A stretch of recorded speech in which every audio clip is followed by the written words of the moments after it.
Hi everybody. Let's go ahead and finish up this part 2 video from, oh my goodness, what a week.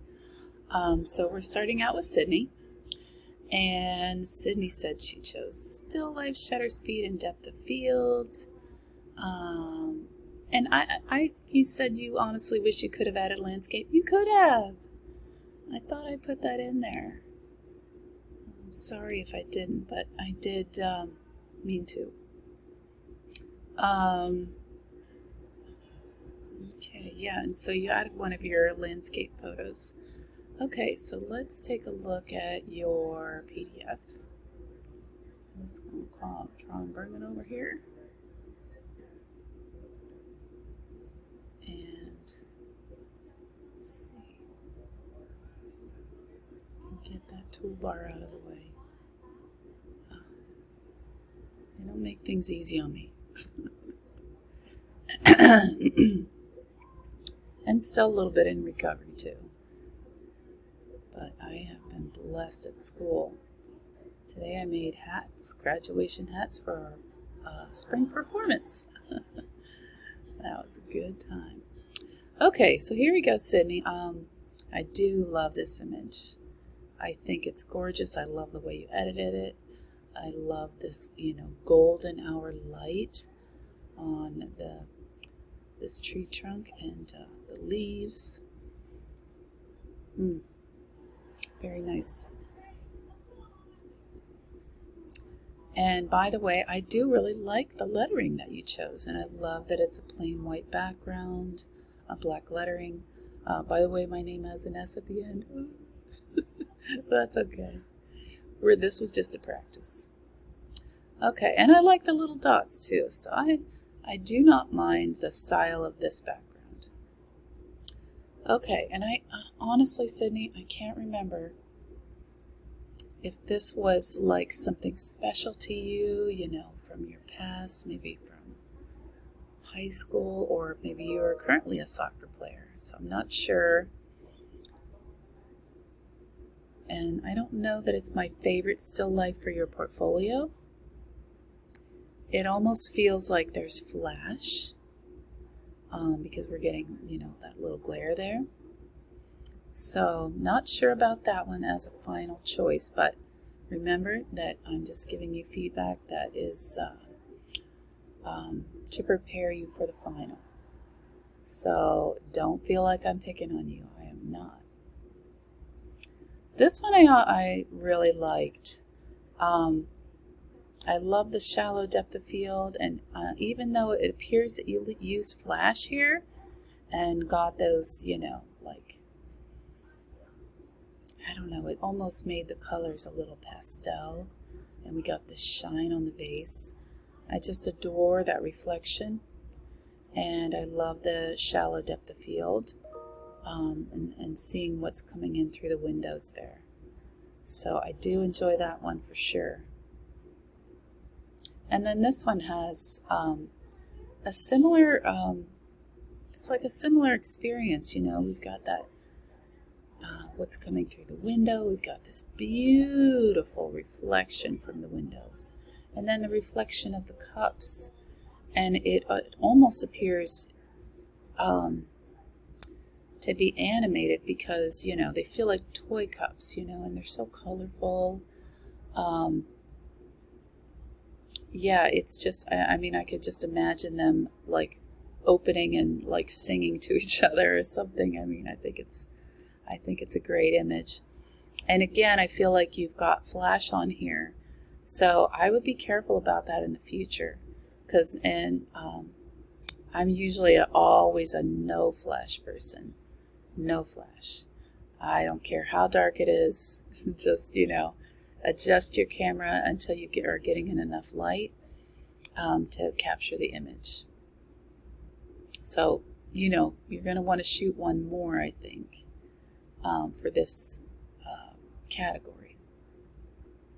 Okay, and shutter speed. And then we've got your pup here, just frozen in motion. For shutter speed, you're going to want to include what was the shutter speed, you know, whether it's before the image, after the image. And one thing I really like as well, and I'm careful not to touch the image because of that whole thing with, you know, it describing the image. That little pop-up drives me bananas, and I'm going to figure out how to turn that off. Maybe, I don't know. I like how the grass is just all so faded from winter, and yet we're getting little green sprouts of, you know, it almost appears to be clover. I know it's not. I know it's something else, but I like that. I feel like to improve this image, I would probably go into Camera Raw filter.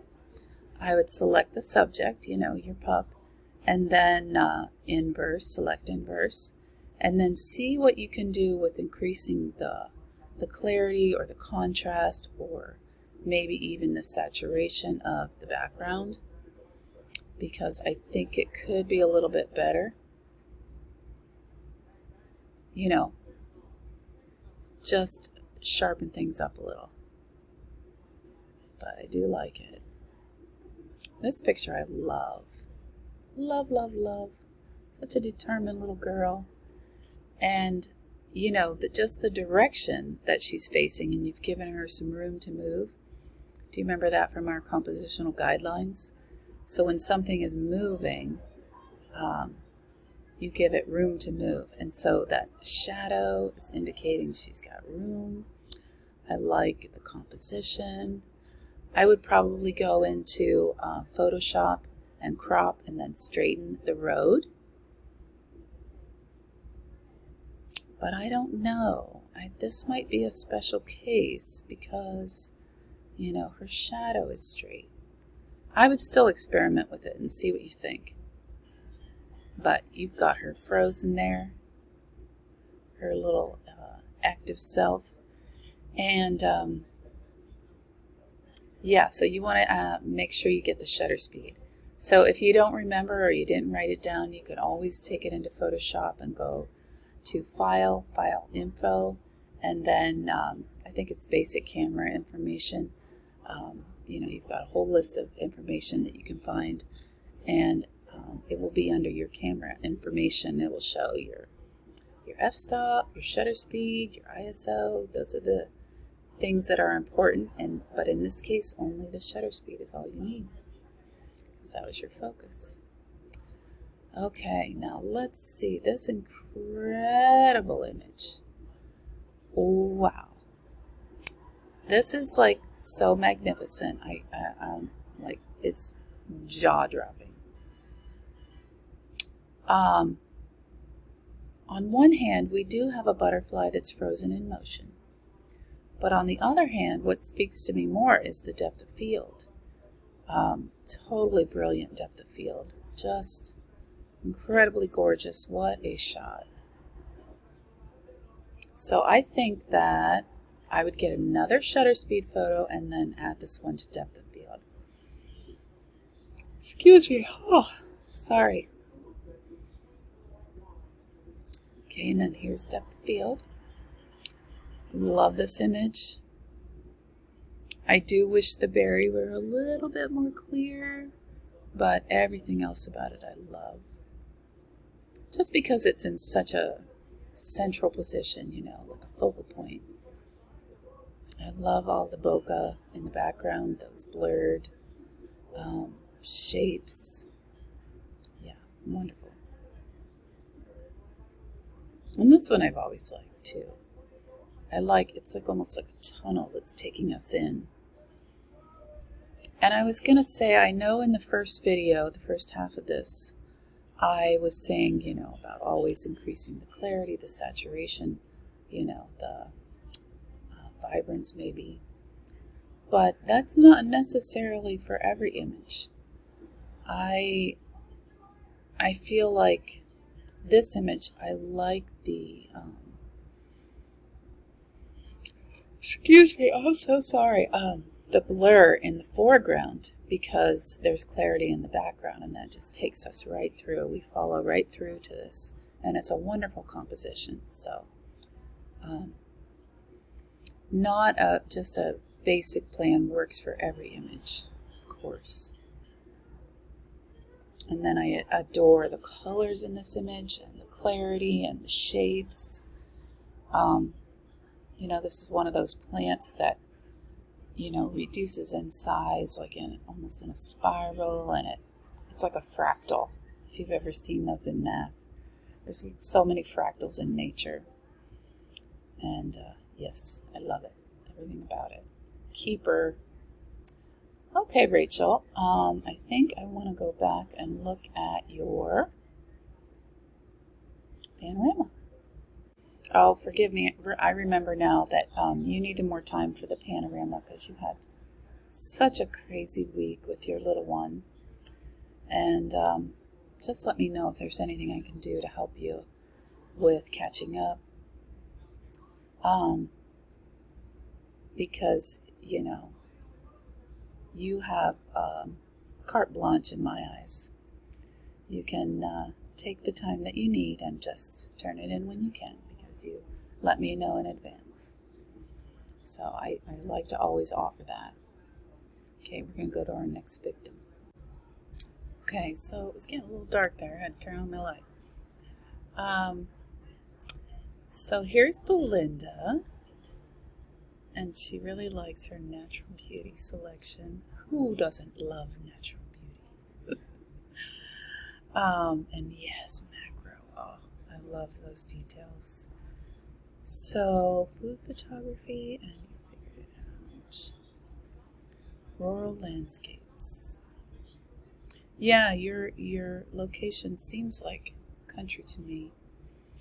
And I remember the one image that you had shared. So get this toolbar out to the way so we can look at this.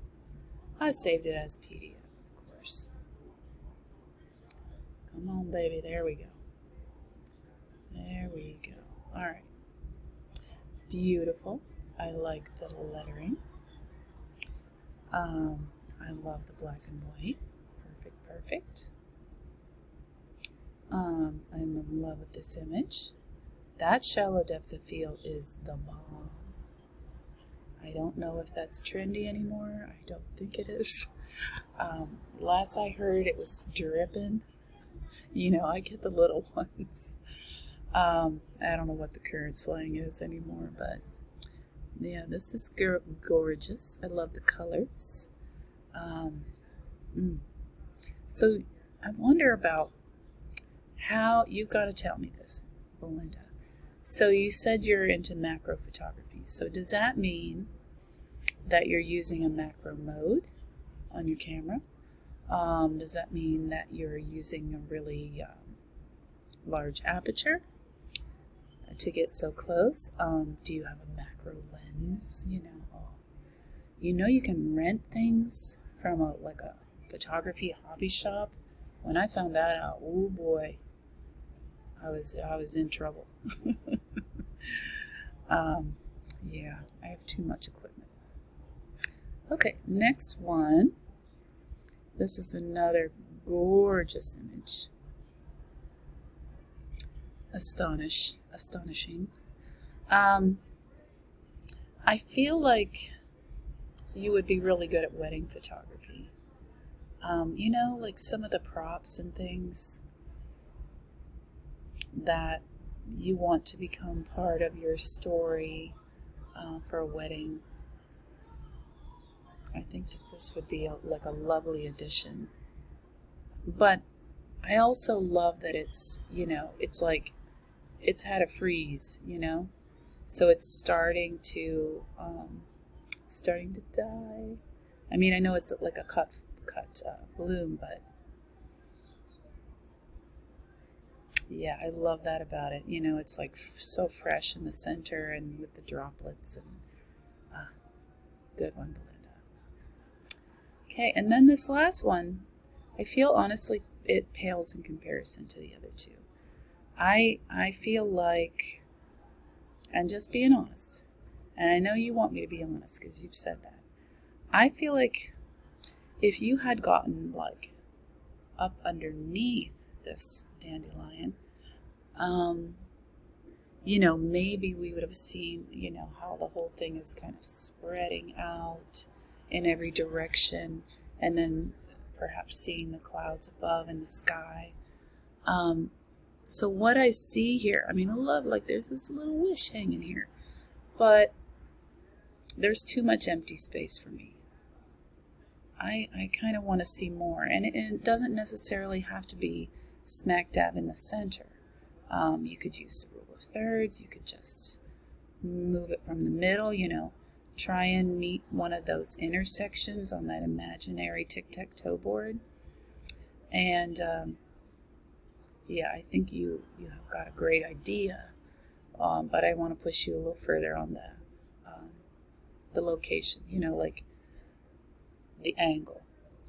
Ansel Adams always said that we weren't allowed to talk to him and talk about Ansel. We weren't allowed to mention his name because he's so popular. But he said a good photograph is knowing where to stand. And, he would just carry his great big 8x10 film camera, which was ginormous, weighed 50 pounds, and a big, tripod for it, and climbed mountains, and had to take a sleeping bag because it was days to travel. But that's dedication there. Okay, and I like your food photo. And I see it seems like you got rid of those highlights, which I'm pleased to see. And this one I just, the food styling, this in particular in the background is so magnificent.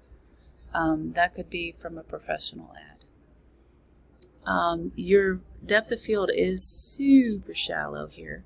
So if you were to reshoot something like this, maybe it's salad night, or it's taco night, or in your family, I would try to get a little bit more of the food itself in the foreground, and that would make this just, a knockout.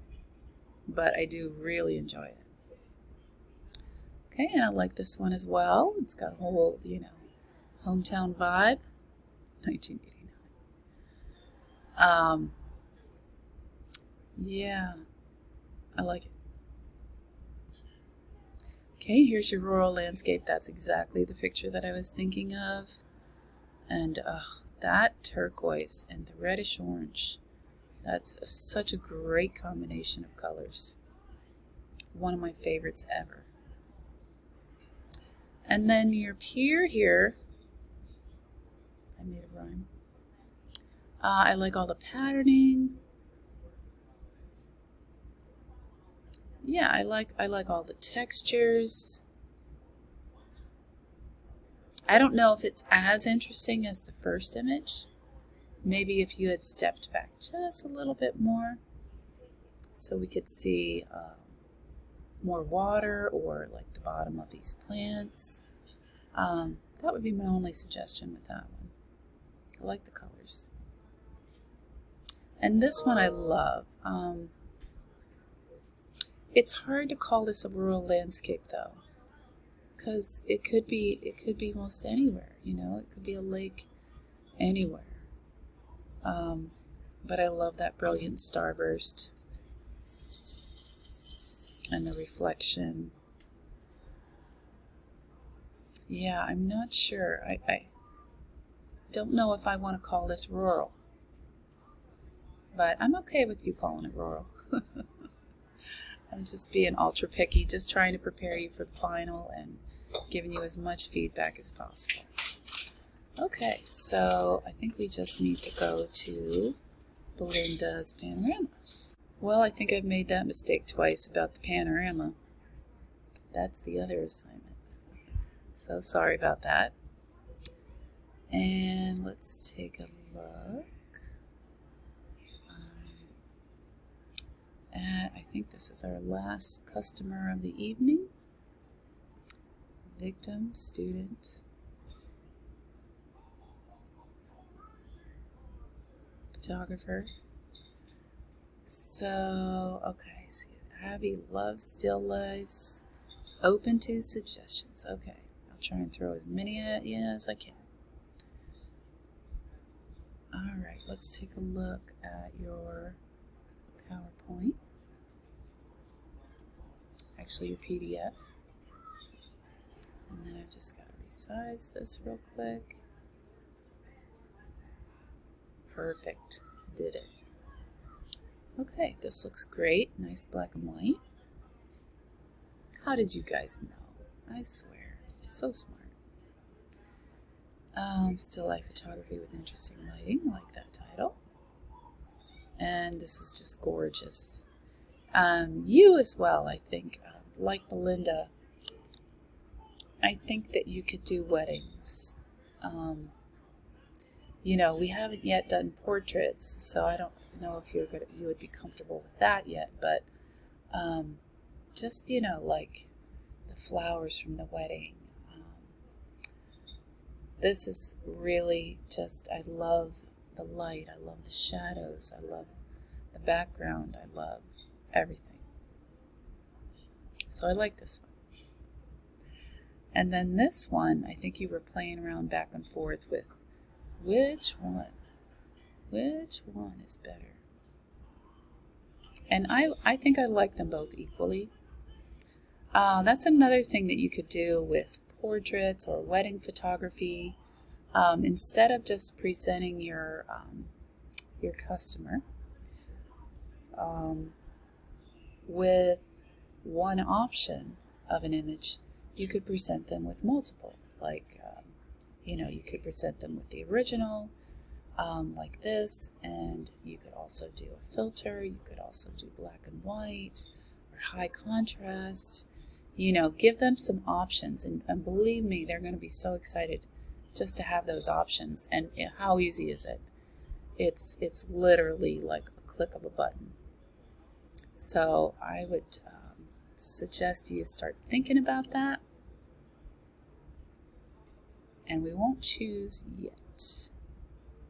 Okay, and this one is, you know, like the prettiest spring day ever, with the window open, and or maybe it's just the shutters open, but it almost looks like, you know, little tiny flower buds outside, and, you know, this clean, this fresh linen, and beautiful flowers, the light.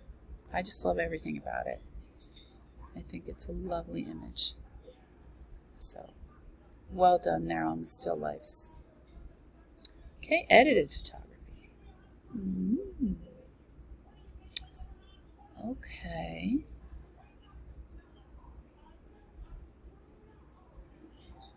So this is a sunset, and beautiful one. This one I really like, and I appreciate that you shared it with the true colors, you know, of the original image. But I kind of want to see your original again, to see if that might fit better with this edited image. The two are so very different. And then this one would work as sunset. You know, you've got that beautiful blue, nice high contrast, lovely colors. So that's an example of a great edit.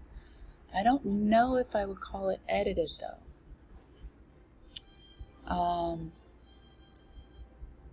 And we'll get more into that, because what we've done in this class so far is just, you know, very simple editing. We haven't done anything, you know, major, like when we get into portrait photography. You're going to learn more about that this week. But that would be more of an example that I would say editing skills, you know, or something like a category like that. This is just, you know, it's a beautiful image. Okay, focus on composition. So we don't need to even have the title of the assignment. You could name it anything you like. So what do you think is a good name for it? Oh, gorgeous. I just love the colors. I love this light flare, or lens flare, I mean, and the leading lines. Beautiful, beautiful. And I like this one too. Does appear to be a tiny bit squeezed or squished, just because of the branches up here. And that's just my eye telling me that. Because I'm, like I told you, I'm like so sensitive to any kind of resizing that was done from perhaps the side rather than the corner, so that it changes the aspect ratio, and it just like, squishes your image a little bit. So you got to tell me if I'm wrong there, because I have been wrong. As a teacher, I am just a product of my teaching. Of what I've been taught. And so many wonderful professors that I've had. And just, it's kind of like a summation of all the things that I've learned. And, you kind of gather and pick and choose the things that you think are important and things that have been told to you the most. So that's just, I'm not the end all be all, I'm not the best expert in the world or anything. I have experience, that's all. Okay, so this one I really like, and I think that you edited this one a little bit later, and I loved it. Okay, fun with editing with composition in mind. Okay, love this silhouette. That is gorgeous. Here, this is the image I was talking about. So probably the best thing, two things about this image is the light and shadow on the tree trunks and the contrast in the sky. And you've enhanced that. And I just love it. I love these little rolling hills and the trees in the distance getting smaller. Beautiful. And then this one also has a really nice high contrast. Okay. I won't ask you for your panorama. And I believe that is the last one for this video. So, as always, let me know if you would like a mini tutorial, if you'd like to meet, if there's anything at all I can do for you. I am so happy to do so. I love being needed. After your kids are grown, you start to wish you needed, people needed you. And I get that all day long at school, but I get home and it's like a little quieter. All right, have a good night, and I'll talk to y'all soon.